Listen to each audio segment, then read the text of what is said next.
If there is one consciousness, one spirit, one being, and it is in you, it is guiding you, and it is one with you.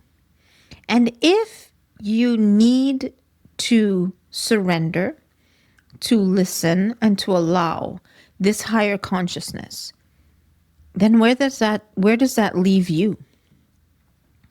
Aren't you important? Don't you exist? Don't you matter? What if this other consciousness overwrites you? What if you're not relevant? What if the spiritual awakening contemplations make you realize that you're an illusion? You don't even exist. And not only that, you're not important, you're not relevant, and you're in the way. Understanding the oneness of life, which is sometimes called unity consciousness, can feel like that sometimes. It can feel like, well, gee, what's my purpose? Is that what you're saying, that I'm useless and I don't deserve to be here and I'm in the way? Are you saying that everything that matters to me is not important? That's not what unity consciousness is. Not really. While every single statement there is kind of, sort of, a little bit true, it isn't absolutely. So here's where the lines blur. You have forgotten who you are. You've forgotten your divinity. You've forgotten your true nature. And you've forgotten the state of wellness that is your nature. And because of that, you are, let's say, misguided. You're living your life in search of what you already are. Okay, we've explored that. You are also living your life under the influence of things that aren't really your truth.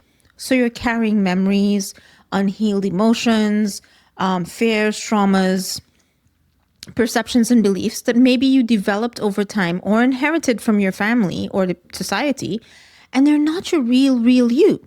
So you do want to sort of purge that from your system.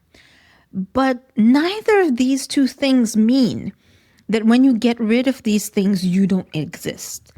They don't imply that you are inherently wrong, or that when full awakening, which is a theoretical concept at the moment, when full awakening happens, you won't be there. Now, we're not talking about full enlightenment. These misconceptions actually come from reading from different masters. Every now and then, people attain this thing called enlightenment. And with the exception of a few people who've studied this in detail, the state is essentially some mysterious thing. But we have decided that that is the ultimate goal and we should go there, because that's everything short of that is not good enough. And over the recent history, a lot of people literally found these reclusive people who'd gone through this experience, went up to them and just like stuck a tape recorder in their, or a voice recorder, whatever format, in front of them and said, tell me, how did this happen? And then they wrote books about it. And that became our goal. So to attain this state that almost never happens to humanity, that isn't absolutely necessary, and that is an extreme condition, has become blurred with the actual act of living spiritually awakened, living as a being that is spiritually awakened. So we have to clear the misconception that we're going towards a state where you are blank, where you don't exist, where you dissolve, where the ego is burnt up in flames and you're replaced, overwritten by spirit. I prefer to think of it as spiritual awakening is your awakening to your memory as your nature, of your nature as spirit. You have forgotten what you are and how you are. And because of that, it is causing you to misunderstand who you are, what you are, where you are, and what is happening to you. And that is causing trouble and confusions in your life. But if you remember that, if you become comfortable with this moment enough to feel your nature, to feel your being, to remember that you are spirit first and that you are eternal, you are undamageable and perfectly well. When you experience that remembering, you do not vanish and you do not become irrelevant. You do not become rewritten. Yes, the egoic identity that you have been identified with for so long gets cleaned up. You remove some fears, you remove some misconceptions, you understand the world from a different perspective, you understand yourself as a spirit being, you understand yourself as an energy being, you understand the world, you know you're governed by pain bodies, you know other people are governed by pain bodies, and you see the world differently. And those are changes. Those are upgrades, installing new software basically, so that you can perform better and remove bugs that were in your system. But you will not get overwritten because you matter. You were created for a reason. You were not created to be the bad person that should not exist. I think too many spiritual practices, especially when we get into meditation, unity consciousness, Eastern yogic concepts, we misunderstand them. And we apply this sort of self-hatred, attacking the ego and saying the ego is bad ego, is a form of self-hatred. And it's ego-driven. It's the ego distracting you from the actual goal, which is so incredibly immediately available. Anyhow, I don't want to get into those side streams. I want to keep with the main thing. Spiritual awakening is the remembering of your nature as spirit. And remembering doesn't lead to forgetting. It leads to greater understanding. Let me give you a metaphor. If your name is Mary, and you get into an accident, you bump your head, and you end up having amnesia, and you wake up with amnesia. Now, before you were Mary, you were, rich, successful, educated, great career, had a great community, big family, really well connected, felt safe, wonderful, accomplished, capable, lots of skills. You were a great dancer. You were a great violinist. Mary, right? And then Mary bumps her head and forgets that she's Mary. Now Mary wakes up and she is Kate. Mary, anyhow, Kate, whatever. And Kate is like, oh, I don't know who I am. I am lost. I am alone. I have nobody. I have no family. I have no support. I have no community. I don't belong anywhere. I have no skills. Life is hard. I have no money. I have no resources. I have nothing to build upon. I have no home. This hospital bed is my home. Oh my God. Oh my God. And Kate lives from that perspective. Kate is afraid of the world. Kate feels alone. She feels isolated. Kate just went through a physical trauma. She's scared. She's wounded. Kate thinks that life is about being in pain. Kate thinks that she has to go and struggle without any skill and without any resource to material supply. So she lives in a certain way. And then she discovers spiritual awakening, or let's call it, because it's a metaphor, let's call it the remembering of your true self. So Kate, cannot sit there and go, I remember what it's like to be Mary. She can't. All she can do is sort of relax and let Mary sort of fade back in. She's like, wait, what? And then she's not going to be like, oh, hey, I'm Kate. Hi, Mary. Nice to meet you. She's not going to look like Mary's not going to walk in the door and say, hi, I'm Mary. This is who you used to be. Mary's going to become her. And it's not really, those are things we say with language. Mary's not becoming her. Mary is rising to the surface of Kate's awareness. And Kate's going, wait a minute. Before the trauma, I was different. I was happy. Yeah, I remember being happy. Okay, happiness. Yes. That's what that feels like. Okay. And I was connected. I wasn't alone. I'm not alone. All the people and family and community and everything and networks that belong to Mary are mine. I'm not alone. And then I said, oh, I have a skill. I can play the violin. I didn't even know I could play the violin. Wow. I don't have to learn this. I know it. Okay, but I've been living this life where I'm really, really struggling in the material sense. And then now I'm like, oh, wait a minute. I have resources. I have people I can turn to. I have funds. I have bank accounts. What? And of course, this is an overly simplistic metaphor, but it is the core of it. Kate remembers or awakens to Mary. Kate doesn't cease to exist. She just stops living without the memory and the perspective and the knowledge and the skills and the resources of her true self, which is Mary. And eventually, it is a slow process. Kate starts to go, oh, I need to heal the fact that I think I'm lonely. Oh, I need to realize that I am well. I am safe. I am loved. And Kate rewrites her sense of identity. She rewrites how she feels about herself, the truths that she knows about herself. It happens spontaneously, slowly, automatically, and it's really a question of language if you're saying that Kate is doing it or Mary's doing it. It's really Mary that's doing it.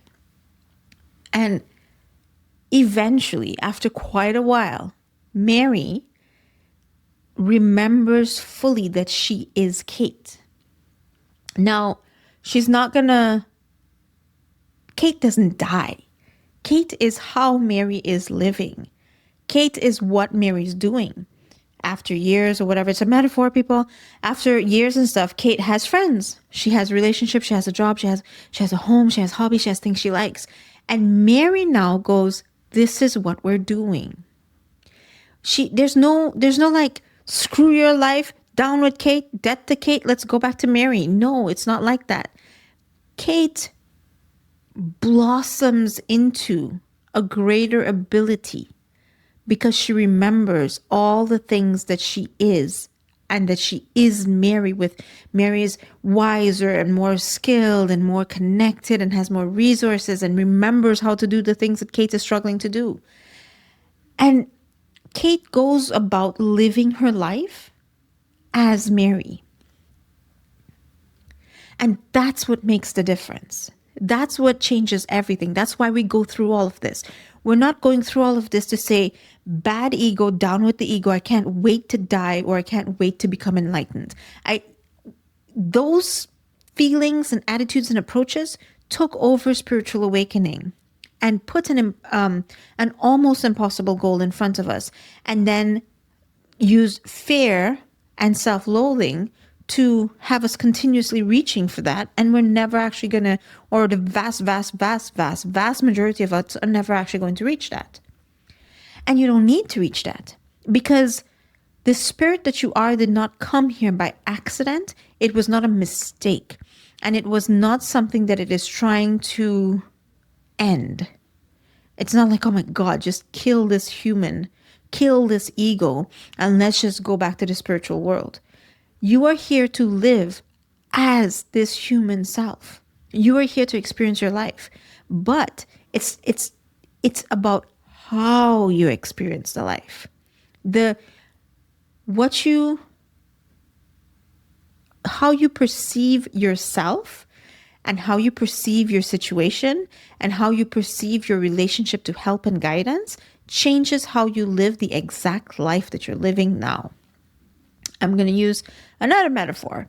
Imagine that you are in an escape room, right? So it's one of those games that you voluntarily play where you enter this room and you are pretending to be trapped and you're pretending to be in danger, and there is an exit, there is a solution, and there is also someone who will let you out if you freak out. That's the truth. But imagine if, let's just say that's where you got the bump on the head and you suddenly suffer from amnesia and forget that. If you don't know that and you just suddenly go, where the hell am I? How did I get here? What's happening? Who are these people? I'm going to die. I'm going to die. I'm going to die. That's one way of experiencing this truth. The other way of experiencing the truth is remembering who you are and going, oh, I am safe. I am well. I am okay. Nothing can truly harm me. This is okay. This is not against me. Now, again, it's an extreme metaphor, but it's to show you the difference of how the same experience, the same scenario can be lived in different ways when your perspective is different, when your understanding of me, what I am, and what is this, and what is my relationship to this. When that changes, the same life, you continue to live it in a different way, right? So I just wanted to say that for people who think that the concept of being one with the divine is deeply disturbing and disempowering. For people who think that their ego is wrong. Your ego isn't wrong.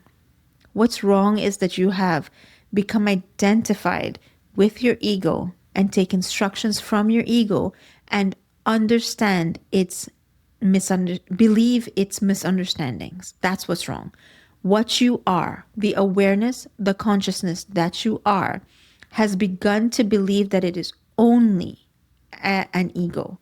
And because you surrender that authority, the fear that is the structure and shape of your ego controls you. It limits you, it manipulates you, and it lies to you about the truth of life. I know each and every one of those phrases sounds controversial and you want to disagree with it, but have a look through the channel. There's videos that sort of explore each one of those phrases so that you can sort of understand what I mean by them. But yeah, there's nothing bad about you. There's nothing wrong with you. While there may be things that need improving, readjusting, cleaning up, healing, there's nothing wrong with you. And you're not going to disappear. And this spiritual awakening process is not a process of telling you all the different ways in which you're bad. There's nothing to apologize for. There's nothing to be ashamed of. The process of developing an ego is 100% natural, happens to every single human being, and is the human journey. It's supposed to happen. The process of becoming identified with the ego and forgetting your spiritual nature is also inevitable. It's just something that happens. But what you are, Mary, isn't going to just leave you there. Mary's reaching for you. And Mary's remembering. She's rising up, I like to say stretching out inside of you. Mary is rising up to the surface and saying, okay, all right, hang on, don't forget. Let's not forget the truth. The perspective of the truth changes everything. So I hope this is helpful. I hope this is comforting. I hope this is encouraging. What you're going through is a beautiful process. And it feels a little scary, and that's okay. Because the part of you that you accidentally allowed to be in control is by its nature afraid. So the fear that you have been listening to for a very long time has become afraid of the fact that you're not going to listen to it anymore. And that is scary. Horrible little loop to be stuck in, but also perfectly natural. And you know what you can do about it? Just let Mary wake up. Just let Mary wake up. Just Create stillness, be in meditation, surrender, and just create little moments where you can just hear Mary's voice. Just remember Mary and go, oh, wait, what? What? Just stillness. It will happen spontaneously. You're being helped. You're being helped on this journey. You are well. Everything is okay. And what's happening is not a shameful punishment, but it is a delightful maturing, a blossoming. And it is the entering of a new phase in life, a really, really beautiful phase. So stick with it and keep creating space and silence in your life so that the light can come in. The light is what is awakening, and it just needs you to give it permission, to give it a little space every day. You'll see the difference. If you need support, check out the guided meditation playlist on my YouTube channel, or look at the description section of the video and join my membership community. We do meditations, workshops, talks, support, all of it. You're okay. And thank you for being with me on this journey. Have a great day, everyone. Bye.